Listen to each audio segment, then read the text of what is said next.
500.000 chips dilemparkan.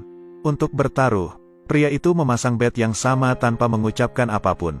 Setelah putaran kedua, gadis itu memiliki sepasang es, pria ini menerima kabis dan gibih. Ini karena es gadis itu lebih besar dari kartu miliknya.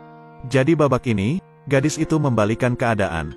Ia memasang 1 juta chip. Bocah itu berseru menghinanya, berani juga kau menaikkan betmu. Saat mengatakan itu, lelaki ini memaksa gadis itu menyerah. Dia sangat percaya diri dengan kemampuannya. Saat ini, kartu keempat terus dibagikan. Gadis itu memiliki kartu as lainnya.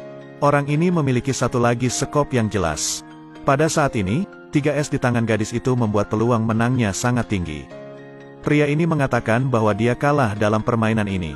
Ia membalik kartu, tetapi gadis itu tidak terburu-buru. Kemudian dia perlahan membuka kartunya. Ia melihat bahwa itu adalah kartu as skop. Dia memiliki 4 es di tangannya. Ini berarti, jika pria itu tidak mendapatkan satu kartu lagi dan cocok, gadis itu akan memenangkan tangan ini. Ia hanya menebak seperti itu. Gadis itu percaya bahwa kemenangan hampir pasti di tangannya. Ini sangat menentukan, pria itu melihat bahwa gadis itu tidak mengambil tindakan tegas. Tetapi ia tidak ada rasa takut. Setelah berpikir sejenak, dia menambahkan 5 juta chip. Sepertinya dia cukup yakin tentang skornya. Kartu terakhir dibagikan kepada mereka berdua. Namun, ketika lelaki itu memegangnya, dia langsung tersenyum aneh. Ia mengetahui 10 GKK, itu benar-benar permainan yang bagus. Gadis itu melihat bahwa kartunya 9 skop, tetapi kau menginginkan tangan yang cocok, tidak memiliki harapan untuk itu. Mengapa kau mengatakan bahwa pemenang akan ditentukan di tanganmu? Aku akan menjadi pemenang, aku pasti melakukannya. Ketika dia melihat adegan ini, gadis itu terkejut. Sekarang kartu truf dan skop ada di tangannya. Dia tidak dapat memiliki kartu yang cocok. Tanpa alasan dia bisa menang. Nona, apakah kamu takut? Apakah kau yakin akan menang? Oke, aku baik-baik saja. Gadis itu berdiri dan meletakkan semua skop di tengah meja. Ia duduk dan meminta anak laki-laki itu membuka kartu untuk melihat. Menurutmu aku akan takut? Oke, aku yakin kau akan kehilangan putaran ini. Bocah kotor itu adalah bagian yang jahat. Pria itu benar-benar memiliki kontinum homozigot. Bagaimana bisa ada 2 skop di meja? Mungkin saja dia curang. Tepat ketika gadis itu ingin menunjukkan kartunya, tanpa diduga bocah itu menghentikannya. Kau tidak mencoba memberitahuku. Kau memiliki 5 kartu di tumpukan itu.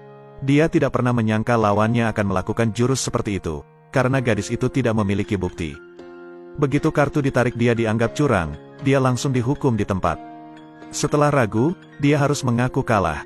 Permainan sudah berakhir, aku yakin setelah 3 hari, kami menutup surat kabar. Ternyata kedua orang ini bertaruh satu sama lain. Jika gadis itu kehilangan uangnya, dia harus menyerahkan kasino kepada pria itu. Sekarang uang telah tercapai, dia tidak punya pilihan selain menerima kenyataan ini.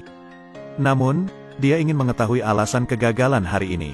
Dia sudah menebak siapa yang mematahkan kartunya. Orang itu bukan orang asing, itu adalah Adam juniornya yang paling dipercaya. Mengapa kau melakukan ini? Apa yang akan kau dapatkan dengan mengkhianatiku?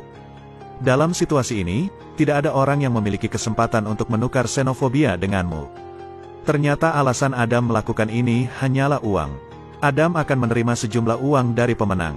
Ia akan memiliki uang untuk melamar gadis itu. Adam diam-diam mengganti kartu ketika dia membagikan kepada mereka. Sehingga kedua pria itu dapat dengan mudah mencapai tujuan mereka. Namun, setelah mendengar pengakuan Adam, gadis itu ingin membidiknya hingga mati.